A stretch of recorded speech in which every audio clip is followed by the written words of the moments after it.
yeah, happy day. We are back with another episode of Trash Takes. I believe we're on episode 16, Sweet 16. It should be very, very clear why not only I and you and any sports fan, and especially NBA fan, should be very, very happy today. The Brooklyn Nets have been eliminated from the NBA playoffs. The big bad Brooklyn Nets, the three biggest stars in the game, all teamed up on one team so artificially, so stupidly, so mind-numbingly, and it just slap in the face of any fan that has any sort of, respect or integrity of how you properly build a team from the ground up. And I don't want to sound like a bitch about it, but let's be honest. It's just weird. It makes every other super team look like they were a G League team. To be honest, just like the way they were constructed, this is KD's worst offense yet. James Harden's worst offense yet. But they're gone, man. It's over, and I'm ecstatic. I'm not. How many times have we gone over? We don't root for injury, so it's not like I'm happy that Kyrie Irving was hurt or anything like that. But the result of not only them losing, but I am so happy the Bucks are advancing. You know, I want to see Giannis and the Bucks, who, in my opinion, have been built the right way and made the proper little moves. You know, getting a PJ Tucker and building through their franchise player. They're going to the Eastern Conference Finals. Yeah. So what's that? I said it's wild. It's wild, dude. Their expectations was, Nets run with it, even if they are missing one guy. We all thought they were a championship team they just had KD and Kyrie. The first series, it looked like they weren't. They were putting up minimal effort and just steam. I don't even remember who they played in the first. Was that the Bucks played the Heat, right? I don't even remember who the Nets played in the first series, but good lord, they looked like, it was the Harlem Globetrotters against 5 elementary school kids. Yeah, yeah. So they were steamrolling teams. They look like some of these injuries almost didn't seem real. It looked like they were coasting, right? They're like, we'll just take it seriously later on. Then they became pretty real. James Harden turned into I don't know what the hell. He looked terrible. And then even beyond all that, like I said, the reason why we still expect them to win was Kevin Durant might just pull out a 48-point triple-double, 49, 17, and 10. Rebounds. Yeah. Yeah, and even in the game 7, he hit the most ridiculous shot. And to be honest, Al, as giddy as I am, dude, if his shoe size was 1 or 2 smaller, he hit a dagger game-winning 3, dude. Dude, I heard the same thing. His toes are on the line. I would have been so. Man, I don't even know how to put this. I would have been so disgusted, but you have to tip your cap. Dude, that was like one of the most. That would have been one of the most tippable moments ever, where you're sitting there and you're just like. Well, we were talking shit about them the whole, for forever because they built this team and it's so broken and they should just for free win the chip. Everybody goes down and then Kevin Durant just comes out and has an all-time great performance. Hits one of the most memorable dagger threes of all time. Yeah. And then ended up being a 2 when they lost in OT. So, get fucked. And they lost an OT on a Kevin Durant one of the worst shots I've ever seen. That was not good, yeah. If Kevin Durant makes that shot, it probably beats out Kawhi Leonard's Game 7 shot against the Sixers, because what was it? Ray Allen with the Heat too had a. Oh yeah, Ray Allen. That one might beat Kevin Durant's, but Kevin Durant's might have beaten it just because. Listen, it was with the second left, right? And you will have to consider what Kevin Durant would have been doing that night and the game before to get them in that position. So when you combine the full effort, ending with a shot like that, that might have been bigger than the Kawhi Leonard 2019. Dude, I don't know if it was. I don't remember if it was Game 5 or Game 6, and we had a lot of people had the Nets counted out at that point. I want to say it was Game 5 they won. That was the last game they won to make it 3. Yep. Kevin Durant came out and put up 49, 17, and 10. And that is literally one of the best all-time playoff performances probably anybody's ever had. I don't even need to look at numbers. You can bring up any numbers. You can bring up any numbers you want. You want to show me that's one of the greatest all-time performances in sports. I'm pretty sure he shot 70%. I remember chiming in the third quarter when he already had 900 points, and I'm like, oh man, he must have been shooting a lot. And I look, he's missed 3 shots at that point. I'm like, oh, this guy's a monster, So he's a mess. But you know why it doesn't matter, Al? It's over. They're gone. The Nets fans have nothing to look forward to, and this is still in Knick Town because the Knicks made the playoffs through this natural and overplaying. The Nets don't even make it to these conference finals, and they leave off by underplaying. And you want to know the coolest thing about this whole thing? So because of the Lakers, I feel like across the league, the Clippers became like a fan favorite when you had to choose between the two teams Yeah. because one, they're not the big bad Lakers, like the main team in town. So like you don't have that hatred for them. They don't win a lot. But two, I feel like people in general do like Kawhi Leonard, right? Yeah, Um, there's something. I think the fucking just all about it. He's not one of these guys who's gonna go out in the media every day. mhm. Yeah, he's like Marshawn Lynch toned down, kind of. Very Yeah, very similar, where he's not super flashy. He's not trying to be out in the media, and then yeah, he kind of comes in, does his job. We get every once in a while we get like a fun Kawhi soundbite where it's like his fucking exactly. weird laugh or something like that. There's a lot to like about the guy. So Yeah. just generally speaking, people like the Clippers, and no joke, as a fan who doesn't like the super teams or maybe the duos and stuff like that, the teams like the Warriors in the past, the Brooklyn Nets in the East, the Lakers now, they made the Rockets of James Harden and Westbrook. Basically palatable, that doable in your mind, and you accept it. They made the Clippers team acceptable, right? So you still have that acceptable feeling with the Clippers. Want to know what's so weird right now with the remaining teams? They're technically, if you look at it from just like I'm a pure fan, like I like Mhm. building a team properly. They're the least likable team out of the remaining teams. Yeah, it's wild. Every other, yeah, every other team is riding their franchise star to these finals matchups, and that's so cool. The NBA is healing through this era of horrible super teams. I'm not saying it's going to stop, and people aren't going to stop Oh teaming no, up, of course. but, but you're seeing the success of teams doing it the right way. Yeah. You have the Suns, who's through Devin Booker, who's a god. They're looking like they say he's the next Kobe Bryant. I'm not going to disagree with anybody. Yeah, Obviously, his team, people like I saw a lot of people get a lot of hate for that comment, and for it's whatever pretty reason, accurate. I think most of it is probably just the recent obviously Yes, Kobe absolutely. Yeah. passed, but I feel like people are like turning that into such a bad thing, bro. That is Devin Booker is a fantastic player. It's not Unbelievable. a slight at Kobe Bryant to be like, oh yeah, Devin Booker is the next Dude, Kobe. It's comparing Devin Booker to a great player, so it's a compliment to Devin Booker. But obviously, you're watching Devin Booker. Devin Booker just dropped 40 in Game 1. yeah. He is a star in the making. He is one of those guys, and that is a valid comparison. To be angry at that comment just blows my mind. It's stupid. The kid dropped 70 points at the age of 20. At the Yeah. age of 20, before he could have a beer, he's a very good scorer. He's not the two-way player maybe that Kobe Bryant was yet, but he's getting there. Yeah. But he's a main scorer. He's a shooting guard. He's not going to overwhelm you with his size. It's going to be on his skill. Like, how do you not compare him to Kobe? And he's going to keep shooting. He's going to keep going after and make those big shots. So great And then, comparison. I really yeah. think it can happen. And listen, now they're in a position that they win this series. They can go on and vie for his first ring at the age of like 12. It Yeah. seems like. So he might even chase the championships. That's getting ahead of ourselves. But dude, I love that 3 out of the 4 teams is Yeah. building through their stars. No crazy super teams. Even though I hate Atlanta, I'm certainly not rooting for the 76ers, so I'm glad they're gone. Uh, but between the Bucks, Atlanta, and the Suns, that one of those, possibly 3 of those teams might win it is so cool for the NBA.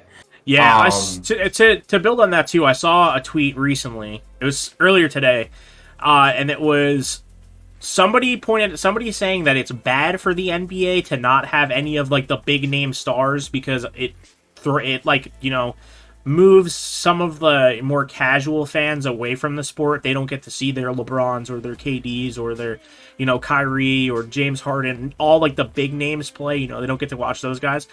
But at the same time, we're still talking like Giannis is still there. Devin Booker is one of those big names. But to like in the way that they validated that comment was that none of the players that are currently playing, like not a single player on any of the 4 remaining teams, are in the top 15 in jersey sales. And I was just like, okay. I guess, like, yeah, there might be some fans that are, like, aren't going to watch because, their favorite team is eliminated or, they don't get to watch LeBron or whatever it might be. But at the same time, you're, like, everything that you said is absolutely valid in the, to the contrary. It's like, you're sitting there these guys are. We've been complaining about how LeBron built a super team in Miami, and then he did it again in Cleveland, and then the Warriors built a super team, and Kevin Durant's a snake, and then he comes to the Nets, and now the Nets are a super team. So we're complaining about all these super teams, and then these homegrown like teams build around their superstar like the proper way, and we're still getting complaints on Twitter. There's just no winning. It's just dumb. And I personally, I'm all for it with you. I think teams are still going to try, I think a team might, try to add a superstar at the deadline and, try to build one of those super teams. It's going to happen every once in a while. But I do think you're right in that a lot of these teams are building the proper way.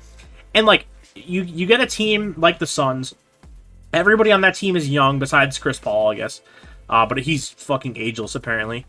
So you get a team like that, and now suddenly you have a team that everybody's kind of rallying around, right? You got the Suns in 4 guy, so everybody's rallying around the Suns, and you have a team like that built they drafted Devin Booker, they drafted DeAndre Ayton, they built the proper way, and then maybe they go out and they add a superstar this offseason and turn it into one of those super teams. No. See, don't ruin it, Al.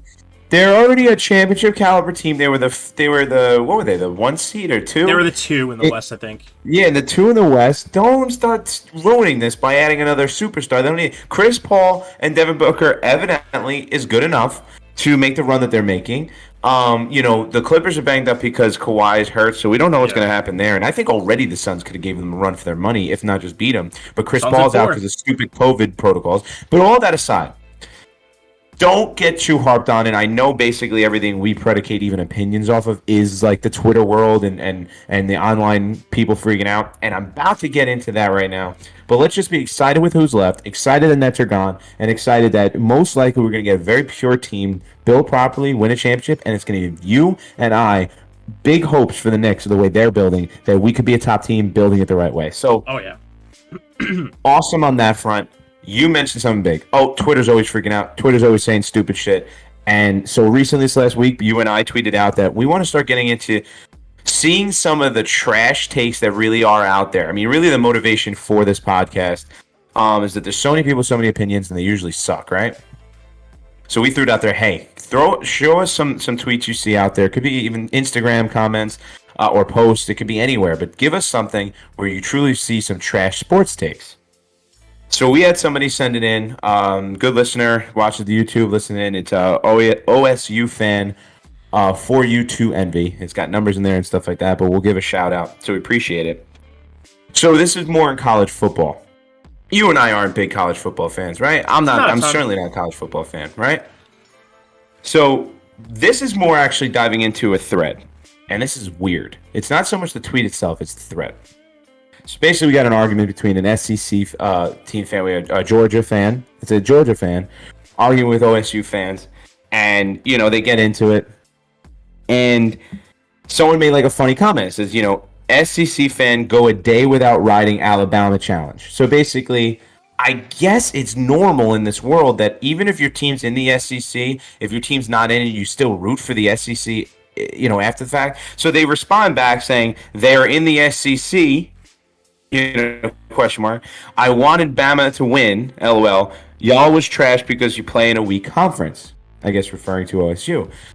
That is just so garbage to me because, and listen, I can't speak to college football fans. I don't know what it's like to be a college football. I'm guessing maybe if you don't pick a team and you just like the sport itself, maybe you start to like SEC play in general. Big Ten play in general. You know what I mean? You can do that. But if you're a diehard fan, you say I'm a Georgia fan, how can you turn around and want a conference rival of sorts, especially one that's always shitting on everybody, to go and succeed and win just so you can flaunt your conference? You're not wearing an SEC jersey. You know what I mean? You're not going out there So I'm going to cut you off right there because I think I know exactly where you're getting at and exactly what the answer is. Yeah, and I'm not even a college football fan, but I've seen enough of this type of thing. You'll see it on SportsCenter. You'll see that this team isn't in this team's league because they play in the Big 12 against those bad defenses, or that kind of comment. You'll see that a lot. Yeah. So a team like if this guy's a Georgia fan, right, and he's talking about Ohio State who plays in the Big Ten, Yes. he's gonna want the SEC teams to look better because he can then say, "Oh, Georgia only didn't make it because they played better competition. We would have smoked Ohio State," and they'll get away with that because that happens constantly. They can always fall back on that, where they're like, "Oh, well, we got to play Alabama and LSU every year." And you got to play. I couldn't tell you what teams are in the Big Ten. I couldn't tell you the way the conferences break down. I know Clemson's in the ACC. I know all the good teams are in the SEC. And I know the bigger name teams. That's about it. Couldn't tell you what kind of teams are in the Big Ten. But generally, when you talk about college football, it's the SEC is on top. Nobody touches the SEC. They're the best, and it's not close. So, as a Georgia fan, you get to sit there and be like, well, we play in the SEC. We got to play Bama every year. We're not, and Ohio State just gets away with beating bad teams that aren't in the SEC, and that's why they look good. So that's his fallback excuse, and he's going to ride Bama. Good. It's different. There's one thing to use the excuse. The reason why I connected it, for me, look at professional football. I know it's totally different, but that's like me using the NFC East if they were rattling off championships or constantly dominating and say, well, and me. It's not. I didn't say I agreed with it. I think it's the dumbest thing I've ever heard. There's literally no chance I would die before I'm sitting there and I'm like, let's go Dolphins! Like, no, fuck that. Get the hell out of here. I will, dude. The day I rooted for the Patriots actually one time, like 2 years ago, because it was like week 16, and if they won, the Jets had a chance of making playoffs. That is like the only time it is acceptable for you to root for a rival is if it like helps your playoff chances or help your seed or whatever it is. When you're sitting, I was just giving you what I guarantee you his mindset is he's sitting there and he's saying, oh, the SEC has better competition. Ohio State's garbage because they don't play in the SEC. Look at the teams we got to play. Look at Alabama. Look at LSU. That's his perspective. It's trash. Garbage. No. But you're missing the worst part of it. It's one thing to say, "Hey, OSU fans, shut up. You're in a weaker conference. We're in the tough conference, and this is our excuse." It's another thing to turn around and say, "Hey, I hope the team in our conference wins the championship." Like, you can use the excuse and not root for the team at the same time. Like, you know what I mean? Like, all right, let's say Jets fans. Let's say you wanted to turn around and say, "Dude, what do you expect? The last 20 years we had Tom Brady and Bill Belichick in the division." You're going to shrug and be like, "Oh, I hate them though." But that doesn't mean you're going to turn around and be like, "Hey, I really hope they win the Super Bowl so it makes us look better." No.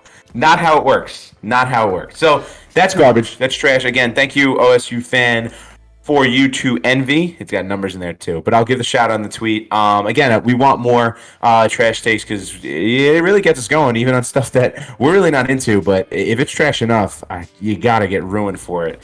That kills me, bro. It had a whole thread too. It's just awful text. It took me down to an abyss. But that's what I had on my front. I'm gonna pass to you. Don't know if you want to get into our favorite segment, but yeah, I think we head in there. That's probably a good one. I got one of them that's probably gonna take forever because it's a raging shitstorm right now. So that'll probably be what I finish up with. So yeah, let's start it out.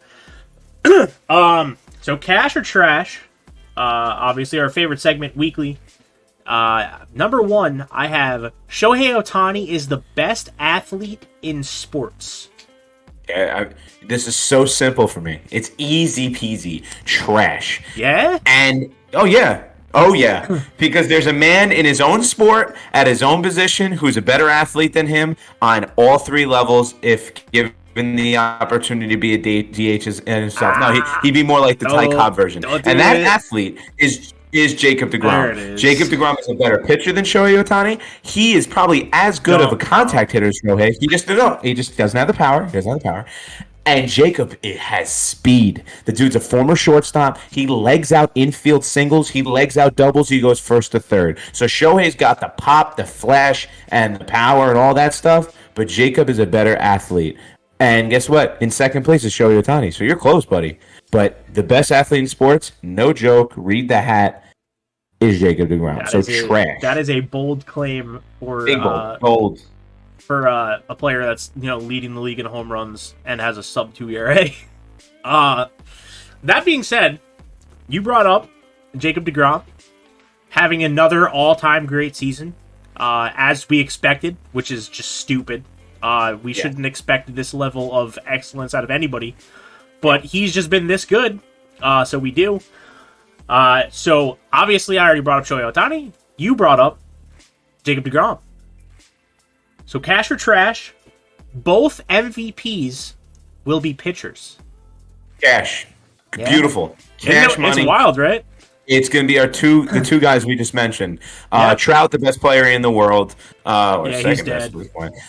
He not only is he out, but then he's got a problem that might linger, and you don't know when he's going to be back. So unless he destroys the planet when he returns, he'd have to hit a home run literally every game for the rest of the season for him to win MVP. Which is totally not out of the question for a guy like him. But unless that happens, Shohei's taken that his own teammate, and I'm sure he'd be happy to give it up. And deGrom, it would take some. I'm not going to say nothing. Dude, he'd have to have some rough outing. Okay? deGrom will be the MVP in my book, so Cash on what you said, and Shohei will be the MVP in the other book. So Cash, beautiful. Yeah. It's pretty wild that, a couple years ago we were arguing that Verlander can't win MVP because he's a pitcher, and now we're like, give it a fucking both of them. All right, dude. Wild. Okay, but we know that those are not even comparable because Verlander's great season is still couldn't fucking light a candle, present it, melt it, relight it, get 4 more candles, get a whole candle shop, and bring it to Jacob deGrom's season so far. deGrom might ruin it for pitchers in the future because we're going to look at this 100%. Season and compare everybody else's season to this MVP season and be like, but Jacob deGrom threw a .36 ERA. That's like, this guy's not even close. He only had a 1.1. We're gonna like. It's gonna take 40 years. We're gonna disrespect like unbelievably great seasons just because Jacob deGrom. It's gonna take 40 years. Look what happened with Koufax and Dwight Gooden. Like people were just kept comparing. Like, it wasn't as good as them. You know what I mean? Then Pedro in 2000. Like, so it's gonna take a long time. But Cash, beautiful. Yeah. So now I'm gonna rotate over to basketball. Obviously, we talked a little bit about some of the series. The current contenders, the remaining 4. But I'm going to start with cash or trash. The Nets are frauds. A very similar one. It's cash, man. I think it's almost like it's just cash. It's almost unfair to them, and I don't mean this in the sense that you feel bad. Yeah, because of the injuries. Anything less than a championship, you can call them frauds. Right? Anything less than a championship is fraud. So it's an easy cash money on that one. Yeah, it gets a little bit murky because, we get to talk about whether or not they would have won if they weren't injured, and it looked like they probably would have, but they didn't win the chip. Get fucked, right? Part of the game. So, we got 4 teams remaining. The Bucks, the Suns, the Clippers. I'm forgetting a team, and the Hawks. Yeah, because ice tray, whatever. But that being said, there are 4 teams remaining. The Bucks, they took down the team that we thought would win the chip. So that being said, cash or trash, the Bucks will win the chip this year. That is. Because it's impossible to say, I will go based on my... You got a 25% chance, brother. I know. I'll go on the best on paper. I'm going to go yes. Cash, Bucks should, and so will, win the NBA championship this year. I want Chris Paul to win his ring. He's the He's the 5th best point guard of all time, in my opinion, and the ring will just solidify and shut everyone up from arguing against it. Or he's top 5 in some order. So I really would like it. I also don't really like when MVPs, especially someone who wins it back-to-back, aren't winning championships. I like I like seeing the connection between best player, unanimously, and success going to the most success. So we don't see it. James Harden didn't do it. Russell Westbrook doesn't do it. Giannis hasn't done it yet. And the list kind of goes on. Even the years that I think LeBron was winning, he didn't always end it with a championship. No, It just I think doesn't he happen all the might time. have done Kobe it didn't. 1 year in Miami or something. Yeah, he might have done it 1 year in Miami. But I just don't like it. It's like because then it starts devaluing the award. But it's not just about that. I like Giannis too, and I like the way the Bucks are built. And you want to know something else and I'll leave it off at this why it's cash. I really praise them for the trade for PJ Tucker. I thought that was the most underrated and should have been talked about way more between his defense and what he could do shooting.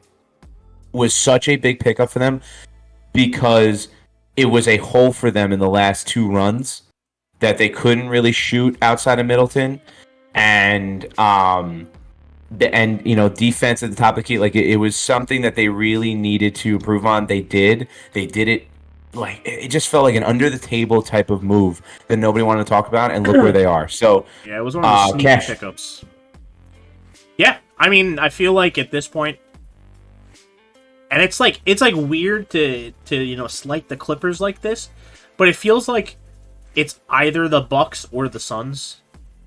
Yeah, no, as good as the Clippers are, it feels like it's one of those two teams. Like it's their chip to lose. Absolutely. And then I'm gonna finish it off. Like I said, I think this one is gonna stir up some shit. Seen a lot of it on social media. It's a real fun one. I'm a big fan of this. So this is Ben Simmons. Either is garbage or needs to go. Pick one. They're going to be, based on your opinion, they're probably going to be the same. Yeah. The same answer, my man. It's cash. Yep. I have a couple addressing similar ones you had. So I'm all right. You gave me the cash answer. I got to come out and say this right away because I saw this on TikTok of all places recently, in the past 2 hours. Did you know that this man didn't take a shot in the fourth quarter? Yes. Did you know that he sat the last 57 seconds of the Game 7 elimination game in the playoffs? Yes. Get him out of here. Send him off. Get him out. Now, I don't trust the process. I don't trust it anymore, bro. I'm so glad you brought that up. So the reason why that's crazy, and you could say put it on Doc, dude, they had no choice. The guy would not shoot the basketball, and when he got to the rim. When he got fouled, which he should be at all times, because he's 6 foot for the whole playoffs. I think he was shooting 34% from the line or something. Oh, you know what the lowest percentage in the history of postseason basketball is? That he has the lowest percentage of free throw percentage in the NBA playoffs ever. We witnessed it history in a bad way. So. Doc had really no choice but to get him out of the stadium because he was literally a walking liability. But dude, the guy was so unaggressive. Shaq was ripping him apart. Fans are ripping him apart. I don't know how you defend yourself. I don't know how you're desirable by another team. Maybe a dumb one who just is starving for stars, and it better not be the Knicks. It's basically you pray that the things that have been happening to Ben Simmons the past 3 or 4 seasons at this point, where he's just progressively getting worse at shooting, and you just hope that magically, the only way you sign that guy or trade for that guy is if you are 100% confident that you can turn him into I'm not even a sharpshooter, but just an infinitely better shooter. He would have to turn into LeBron James, and with the problem that messes me up. That's what's crazy to me, is that you see these players, right? And some of that, LeBron got ripped for a while for not being able to shoot, right? So I distinctly remember there was one offseason where he went out and just entirely focused on shooting, and that was it. That was his whole offseason. And he came back and had a significantly better shooting season. I want to say he was in Miami at the time. But he came back and was a much, much, much better shooter. And it feels like Ben Simmons is every year, we're talking about Ben Simmons can't shoot. And this guy is going out, and he's just not working at all. And that shit just doesn't fly. It's become mental at this point. And the problem is that I called out years ago, and it couldn't be too long, but Ben Simmons' first beginning of his career, he's 6'10", point guard, so he's switching addition, as Clyde Frazier would say, but he was going to the rim, dominating, he was passing the ball well, he handled the ball well, and I looked at him, and I saw an athletic freak, obviously physically gifted, and I said, that dude is the next LeBron James, and I got ripped for it, and now it's starting to look like I'm dumb, because this guy didn't develop the way he was supposed to. You took Nah. the tools that he naturally had coming into league, and all he had to become was an average shooter. Yeah. And this dude would have, I mean, destroyed this league. He's He genuinely still has an scared opportunity to shoot the ball. Blows my he mind. still has an opportunity to do it because he's not 30. This kid's young, but we're almost like over it now, and he's gonna probably have to do it under the radar in a small city, away from anything good for a little bit, and then all of a sudden we'll start checking the stat sheet and be like, "Wow, Ben Simmons having 22 now," But let me leave it off at that. He's Garbo, and his days are contract done. looks like. He's done. He's getting traded. It's over. You think so? Yes. I don't know if that's possible, brother, because he's under contract through 2024. Well, somebody will take it. I'm telling you right now. He signed like a super max this year. Don't tell me that no team in the NBA. Rough. Don't tell me that no team in the NBA will not take Ben Simmons for something. But let me get to mine now. Yeah. No, go ahead. Okay. So you went baseball to basketball. I'm going to continue basketball and leave off with baseball. How do you like that? Hell yeah, bro. Let's run it. So, Brooklyn's run is over. Cash or trash? What do you mean their run as like a championship contender in general? Chances to win a championship. That's trash. That's trash, bro. What are you kidding me? You got a team with Kyrie, Kevin Durant, and James Harden, and Kevin Durant almost single-handedly beat the Bucks in the last 3 games. You want to know my prediction? What? Go ahead.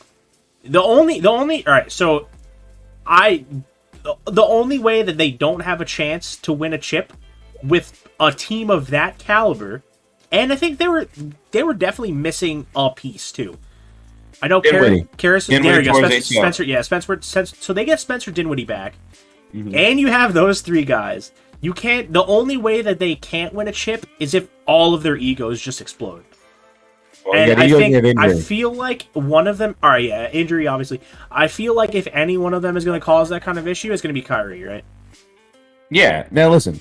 Let's say the controversy gets them, but the bottom line is if they come out to a slow start before the halfway mark of the season next year, you think they're going to blow it up?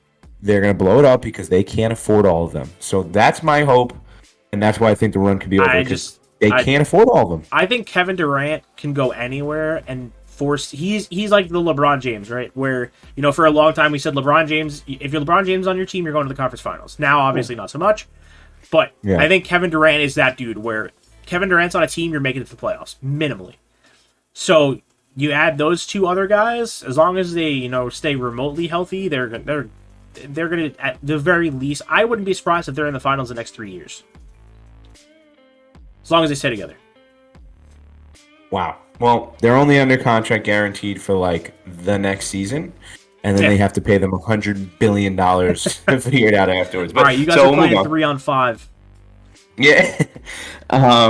They basically are, anyways. So next one, the trust the process window for Philly is closed. Oh, dude, cash 100%. It ended the second Ben Simmons was taken out of the game. That man, I can't think about all the the great players that you think about in any sport. You think about those guys, and in the biggest moments, they came up huge, right?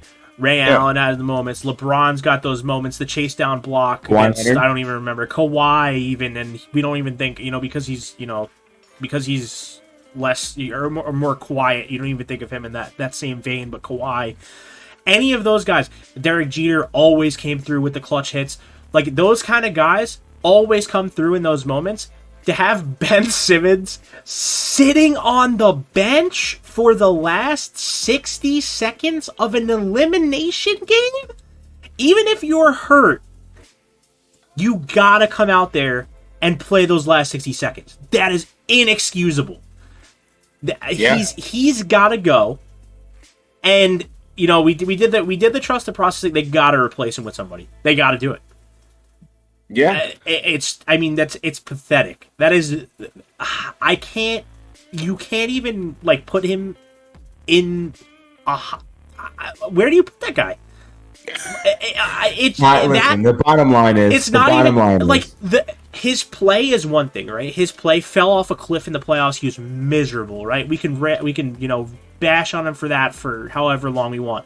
To sit out the last 60 seconds of a elimination game is completely inexcusable. I don't do the guy's leg. The only way that guy shouldn't be in that game is if his leg is in half. Like that. The guy wanted nothing to do with the basketball. That's the bottom line. Dude. So I'm with you. It's cash for me on that. They got to do a lot of fixing. Now, this one we kind of addressed before, sort of in an indirect way. Chris Paul gets a ring this year, cash or trash? Suns at 4.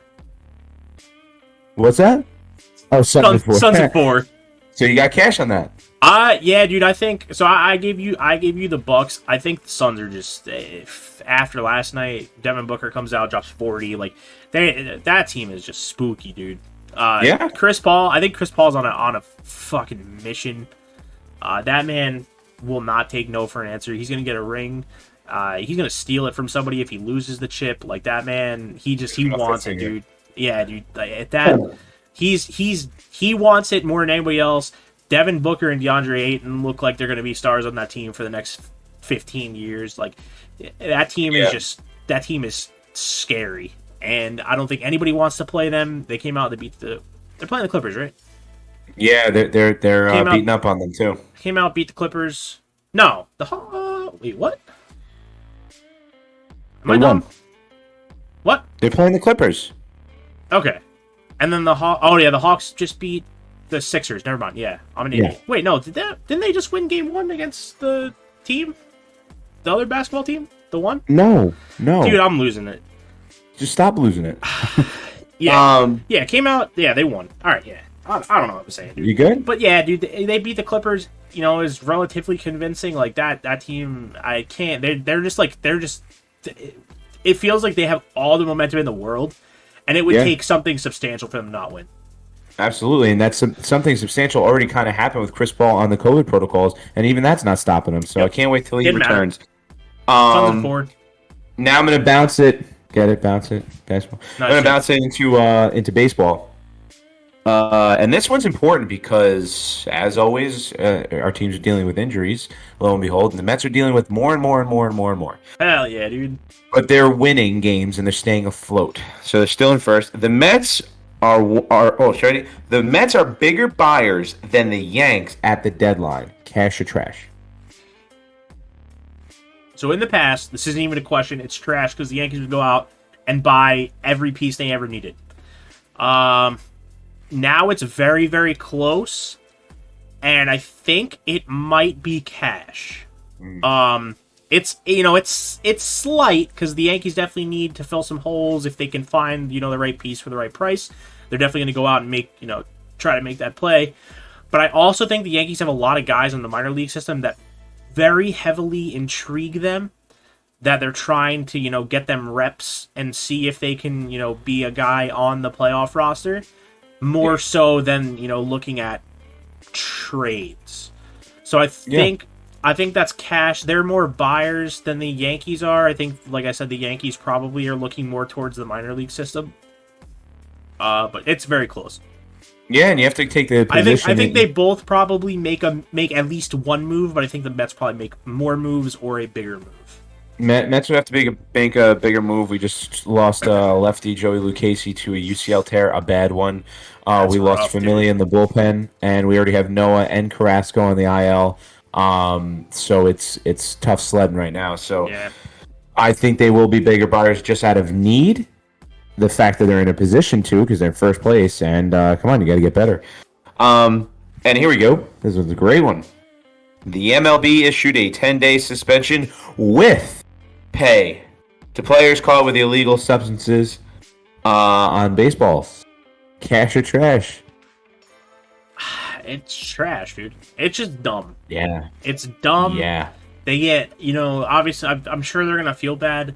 But we had, since the last episode that we had, where, we talked about it, Tyler Glass now came out and said that he uses it, not the spider tack stuff. He uses substances to get a better grip on the ball, and he thinks that rosin and sunscreen. Rosin and sunscreen, and he thinks that not having some form of substance to better grip the ball in his last start or the start before that, whatever it was, is the reason that he got hurt. He's been using it for forever. These players are growing up using it, and stuff like that is not. The spider tack stuff is pretty wild. That shit's raising spin rate 300, 400 RPMs or whatever it is. But Tyler Glasnow came out and did a whole big thing where he came out in a post game press conference or something and said, like, listen, I've been using sunscreen, a combination of sunscreen and rosin for forever. It's not anything that raises my spin rate. It doesn't change. You can see my spin rate game, like the last game that I pitched in, I didn't use it. The game before, all the games before that, I was using it. But now, obviously, the MLB is cracking down, so I can't use it anymore. You can check the spin rates on my pitches. Nothing changed. But it's just something that I use to get a grip. I've used it forever. And now that they're cracking down on it, I genuinely had to change the grips on some of my pitches to get better control on it. And I think that is what caused me injury. And shit like that is just dumb. Listen. And now to sit here and be like, you're going to get a 2-game suspension because that's, 10 days, 2 games. Two trips through the rotation. You're gonna get a 2-game suspension, and we're gonna pay you. It's just like, fuck no, just shut up. Just let them. You gotta have a genuine conversation. I think they just. No, the CBA is coming up, right?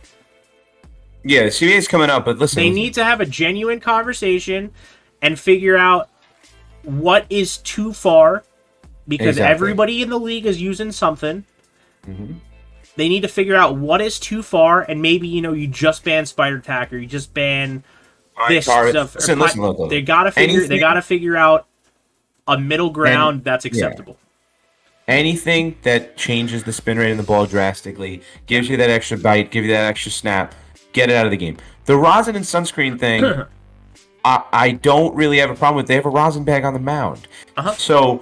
So I don't have a problem with that. I feel bad for Glass now. Am I going to go as far as because he wasn't using a substance for his grip? That's why he got hurt. I don't know. You throw 98 miles an hour. It wasn't that. He said it wasn't just the fact that he wasn't using it. It was the fact that because he wasn't using it, he had to grip his pitches differently and hold, put more force into it. And that's 100. That is absolutely believable. Then I agree. Fine. I'll give that to him. It sucks, and if that's the case, that really does suck. I'm okay with people using the rosin and maybe a little sunscreen, whatever it is, because they already have rosin in the game. The Pete Alonso thing saying let them use everything, you're a fool. I don't want anyone using pine tar. I don't want anyone using spider tap or any other substance that's not grip. We're not talking about slipping the ball to your hand and hitting somebody. We're talking about cheating and getting extra bites in your curveball. Trust me, Pete, you're not scared of the guy hitting you with the curveball, okay, because it's a little flat. You ain't scared of that. You're scared of the 95, 96, 99 mile an hour fastball. So that's just a dumb answer. Glass now, I feel bad. Maybe he has something going for them. I agree there should be a conversation. It seems like MLB's not having a conversation. That's the biggest problem. They're not having a conversation with players of how you can work this out, especially before the CBA. Again, now we're going to get scared of going into that work stoppage type conversation because they're not communicating and they just want to communicate. Cole was basically almost in tears talking about it. Oh, just talk with us. He sounded like a dweeb, but it's okay. His message was accurate. Yeah. But rosin should be okay. The sticky stuff should be not. That should be really easy type of compromise. Because you'll get rid of the cheaters and then you'll keep the guys who really need it for grip. But yeah, that was interesting. But the 10-day with pay, what would that stop me from doing? What would that stop you from doing at work? Absolutely nothing. If I can get out of work for 10 days and get paid for it, I would do whatever that is that gets that done. Kick me out and pay me my paychecks. I don't know. That seems so funny to me. The only guys who are going to get care are the guys who really want to compete and make their team better. Mm-hmm. But, I don't know. Imagine if it was John Means and the Baltimore Orioles. You think he cares about missing 2 starts for the Baltimore Orioles? You know what I mean? Come on now. It's so stupid. So stupid. Guys, 35 games under 500 already. I can't leave my guys. I can't leave my guys. I gotta be out there. If we win every game after the break, we might make the playoffs. Exactly. So it's just so weird. So it's laughable. Even Jacob deGrom was laughing when they checked. They're checking people every game now. I saw that Jacob deGrom was like the first one. Yeah, and he was laughing at them, and the fans were booing and stuff, which they shouldn't boo. I like that they're checking, but it's just imagine the slap on the wrist if they actually caught Jacob. All right, Jake. Not only are you coming off a 2 starts, you left early, so you could probably use the rest. You were going to send your ass home, and you're getting all that money sent. In fact, we're going to send it faster. You're getting direct deposit for the next 2 days in advance. Like, yeah, you got me, guys. Dumb, dude. Like, imagine telling Bonds, like, all right, dude, you're toast. 10 games, full pay. You know what I mean? Like, and you get to get in the Hall of Fame. Like, it's a dumb thing. MLB is really stupid. They're really burning their relationship with the players. But I do think there needs to be a compromise. But that's all the cash or trash from moi. Yeah. I don't know if you want to. You were excited. I mean, we're both kind of excited about our boy Shohei. Dude. All right, so I watched a TikTok video earlier. I'd noticed. I'd taken notice of alerts that I got on my phone because, of course, I'm a fucking dweeb and I have just MLB alerts set in general for all like the super exciting MLB stuff that happens. Wrong with that. So I had like 3 days in a row some kind of alert where it was like, Shohei Ohtani hits another one, and then I'm reading Twitter and it's Super Smash Brothers player Mango that I follow, and he's like, every time I go to a game, Shohei Ohtani hits a home run, and I'm just like, he fucking did it again. The guy did it again. And then I watched a TikTok earlier, and it was, I want to say 6 days in a row or 5 days in a row. I think I'm pretty sure it was something like 2 days in a row he hit a home run. Then the third day he pitched like 7 innings of one-hit baseball and got the win. And then the next day he hit a home run. And then the day after that he hit 2 home runs. And then the day after that he hit another home run or something just obscene like that. So in the last week, Shohei Ohtani hit like 6 home runs and had like an unbelievable start in which he won the game. And the guy is just like, you can't stop him. Oh, and then he was like, I'm going to go out and win the fucking home run derby too. Get fucked, nerds. Like, he has the kind of swing where I would not be shocked to watch him win. Like, he's got, we talked about it last episode with comparing Vlad Guerrero's swing to Prince Fielder's swing. And Shohei Ohtani has another one of those swings where when he hits it, you know instantly that shit is gone to the moon, and it makes the sound that man's bat makes is beautiful. You know immediately that he is crushed a baseball. He's like, and it looks stylish. I mean, he has a beautiful swing. He's got like a similar approach to Ichiro. Yeah. Where like he kind of like starts like a weird kind of step thing. Not as much as Ichiro, except he's got just infinitely more power than Ichiro. He's probably the most exciting player in sports. Like, it's like him. Give me your answer. Give me your answer. Who is more exciting in sports than Shohei Ohtani? If you say Jacob deGrom, you're an idiot. Well, that's what I was gonna say. You're dumb. Jacob deGrom is unbelievable to watch. He's not exciting because you know what's going to happen. He's going to go out there and he's going to dominate on the mound. Shohei Ohtani is going to go out there and also hit 40. He's on pace for 50 home runs this year. Yeah. Al, I love me some Shohei Ohtani, and I can't wait from the home run derby, and I think it would be the best thing for the entire sport for him to win the home run derby. It would be wild. But if you ever speak slightly, backhandedly, nonchalantly, disrespectfully about the GOAT, Jacob deGrom, I have some stats. So that whole time, I wasn't ignoring you. I was twiddling around some stats just so I wanted to be accurate. I wanted to be accurate. So Shohei, what you're doing on both sides of the plate, you're a god, dude. But let's not forget about one other man who's doing things on both sides of the plate. Jacob deGrom has a .5 ERA. Yep. Jacob deGrom has a .51 WHIP. Jacob deGrom has 17 strikeouts in 72 innings pitched. Jacob deGrom is batting 400 with an 800 and let's say 80 OPS. That's 400 in what? Mm-hmm. How many starts does he have? I don't care. It matters. 400 in a small sample size is not the same as Shohei Ohtani leading the league in home runs. Because he bats like a normal batter. Do you think genuinely, do you think Jacob deGrom would be hitting 400 if he hit every day? 320. No. And let me point out to you right now. He has more runs driven in than runs given up, and he has 12 starts. Yeah, I know, he's gross. I almost just threw up over the microphone. So I never said he wasn't disgusting. I said that Shohei Ohtani is more exciting. No, I'm done. The Angels are at 500. I didn't know that, actually. Who cares? They're not even vying for first place though. Yeah, they're at 500 though. That's pretty impressive. Here, let me give you the line for Shohei Ohtani. So I was right. Go ahead. On the 15th, he hit a home run. On the 16th, he hit a home run. On the 17th, he pitched, and I don't even have the stats for his pitching line. But it was something like 6 innings pitched, no 1 earned, 8 Ks, something like that. Right. Quality start. On the 18th, he hit 2 home runs. On the 19th, he hit a home run, and then on the 20th, he hit a home run. So, out of the last 6 days, Shohei Ohtani homered in 5 of those days, hitting 6 home runs, and had a quality start placed in the middle of that. So, he's a mutant and should not be allowed. He also should have.